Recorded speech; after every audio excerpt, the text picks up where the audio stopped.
বাংলার ক্যারাটে খেলোয়াড়রা বিশ্বের দরবারে নজির সৃষ্টি করে দুর্দান্ত পারফর্ম করেছেন। সম্প্রতি মালয়েশিয়ায় 14তম সাইলেন্ট নাইট ক্যারাটে কাপ 2025 অনুষ্ঠিত হলো। মালয়েশিয়ান ক্যারাটে ফেডারেশনের অনুমতিক্রমে টিটি ওয়ানসা স্টেডিয়ামে অনুষ্ঠিত হলো 14তম সাইলেন্ট নাইট ক্যারাটে কাপ 2025, যেখানে বাংলার ক্যারাটে খেলোয়াড়রা দুর্দান্ত পারফর্ম করে দেশের জন্য গৌরব বয়ে এনেছেন।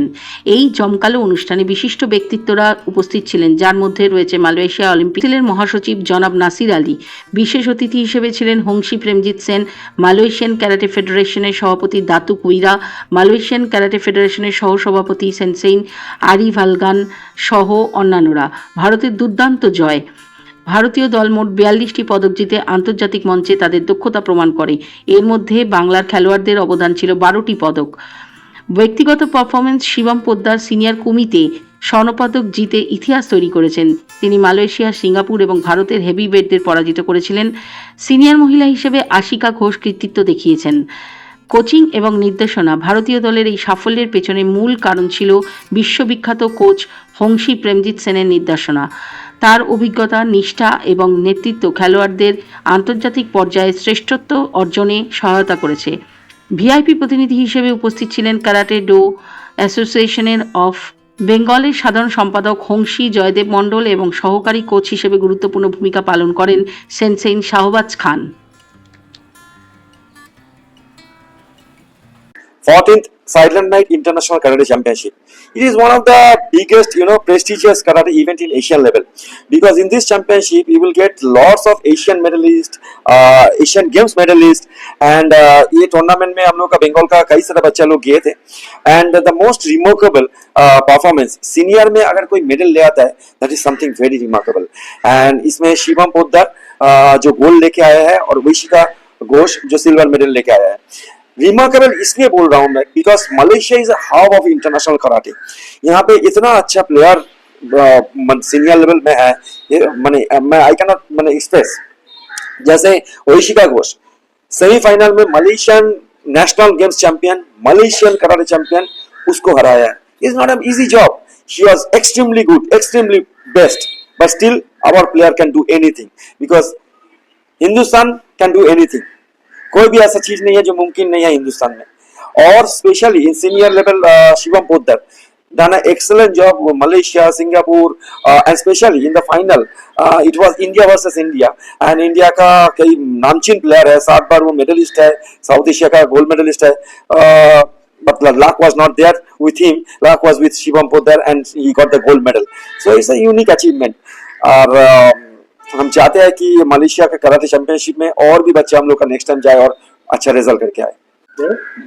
আমাদের সাব জুনিয়র বাচ্চাগুলো খুব ভালো প্র্যাকটিস করেছে এবং ভালো পারফর্ম করেছে, যেমন ইভান নন্দী, দেবাস ঘোষ, কিরাজ ঝা, কৌশিकी ঘোষ, এরা প্রত্যেকে খুব ভালো রেজাল্ট।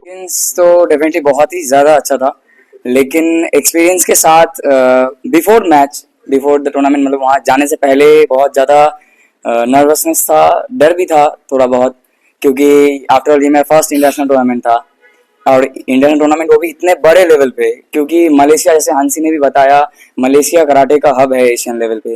वहाँ पे जिन्होंने ये टूर्नामेंट को ऑर्गेनाइज किया था, सेंसी आरिवलंगन, उनके ही कई बहुत सारे Asian games medallist, Asian championship medallist player, national Malaysian national champion players जो है मेरे कैटेगरी में भी थे, और भी बहुत सारे कैटेगरी में थे, बहुत अच्छे अच्छे प्लेयर थे वहाँ पे। और ऐसे लेवल पे फर्स्ट टाइम खेलना इंटरनेशनल टूर्नामेंट बहुत ही ज़्यादा एक्सपीरियंस गेन करता है, लेकिन नर्वसनेस था, उसके साथ कॉन्फिडेंट भी था, खुद के ऊपर नहीं, अपने गुरु के ऊपर, हंसी के ऊपर, कि उन्होंने जो सिखाया है, वो जैसे प्रिपेयर करवा रहे हैं, जैसे प्रिपेयर उन्होंने करवाया है पहले, उसको कोई नहीं आ सकता, उसको कोई नहीं रोक सकता। डेफिनेटली वहाँ बहुत अच्छे प्लेयर होंगे, लेकिन हंसी ने जो सिखाया उसको रोकना बहुत मुश्किल था, क्योंकि और इवन बिफोर माई मैच, मेरा मैच जो था, सबसे मेरे मैच में कैटेगरी में सबसे फर्स्ट फाइट ही मेरा था, और जब मेरा मैच स्टार्ट होने वाला था, ठीक से 2 मिनट पहले मैंने देखा कि Hansi is having his lunch that time, और जैसे ही मेरा नेम कॉल आउट हुआ, उन्होंने अपना लंच साइड में रखा और वो सीधा दौड़ के आ गए।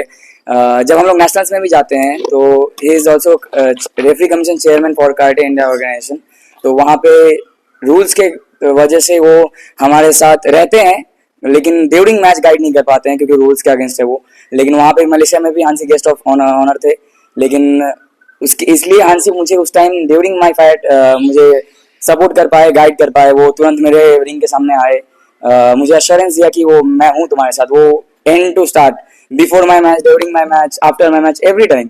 तो वो थे, और मैं बस ये बोल नहीं रहा हूँ, मानता हूँ दिल से कि it was him on the tatami on the mat, not me, क्योंकि जितने भी पंच किक्स थे वो मेरे नहीं हो सकते वो, क्योंकि इतने अच्छे अच्छे प्लेयर्स को फर्स्ट राउंड मलेशिया के साथ 10-2, सेकेंड राउंड अगेन मलेशिया के साथ 9-5, third round Singapore around 6-1, then fourth round again Malaysia 8-0, and then final में इंडिया का one of the most best player in my category, जो 7 टाइम्स नेशनल मेडलिस्ट है मेरे category में, साउथ एशियन गोल्ड मेडलिस्ट है, हांसी की वजह से ही मैंने वो मैच जीता 3-1 में। मैं तो खुद भी नहीं सोच सकता कि मैच जीतूंगा, लेकिन डेफिनेटली हांसी की वजह से ही हुआ है। बहुत सही बात बताया आपने कि खर्चा डेफिनेटली बहुत ज़्यादा होता है, हर इंटरनेशनल ट्रिप में, टूर्नामेंट्स में बहुत ज़्यादा एक्सपेंस लगते हैं। इस टूर्नामेंट का ही एक्सपेंडिचर अराउंड 75,000 था, मेरा खुद का एक्सपेंडिचर 76,000 समथिंग रुपीज़ था, जो कि डेफिनेटली मेरे लिए अफोर्डेबल नहीं है।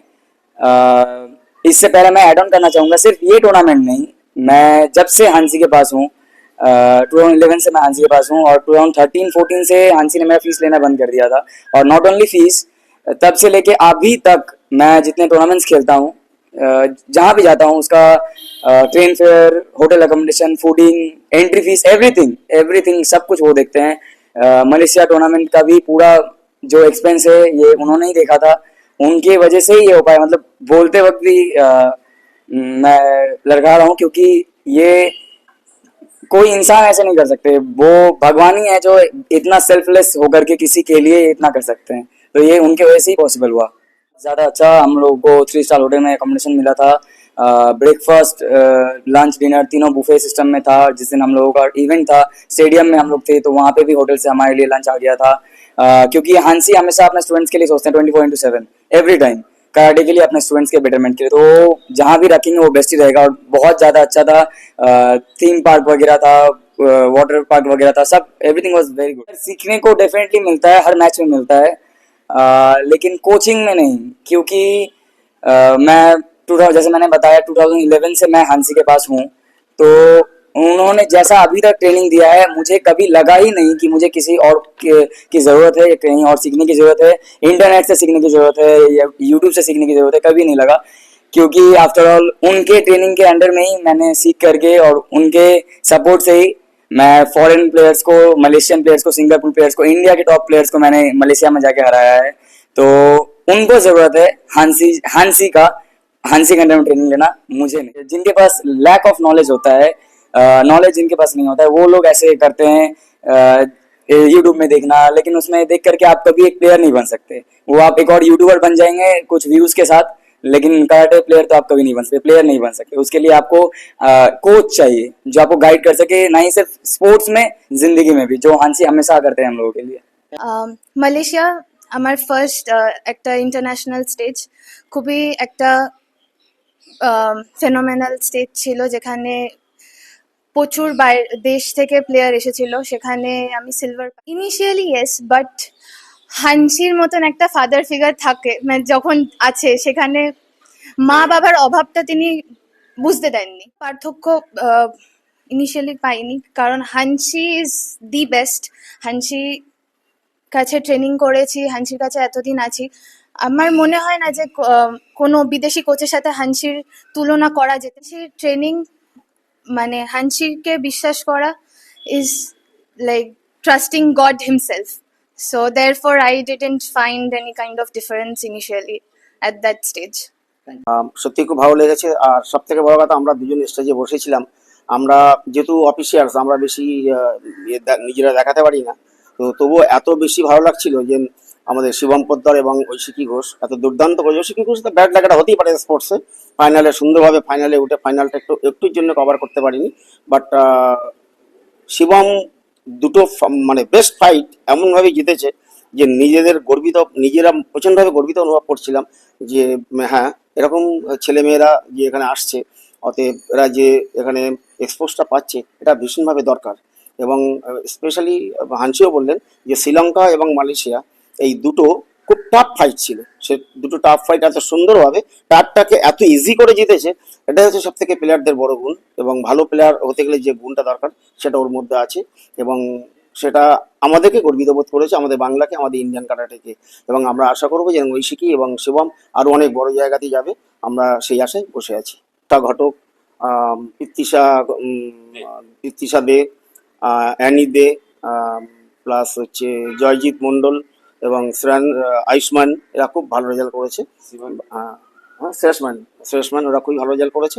ওরা খুব উঠতি ছেলে, খুব 7 বছর 8 বছর 10 বছর বয়স। বাট যেটা আমাদের কাছে বেশি ভালো লেগেছে সেটা হচ্ছে আমাদের সিনিয়র লেভেল, যেটা খুব টাফ লেভেল হয় আর কি, যেটা এশিয়ান লেভেল। এখন কারাটেতে এশিয়ান লেভেল একটা বিশাল জায়গাতে আছে। তো সেই এশিয়ান লেভেলের ছেলেদের হারিয়ে এসছে এবং মেয়েদের হারিয়ে এসছে, এটা আমরা খুব গর্ববোধ করছি।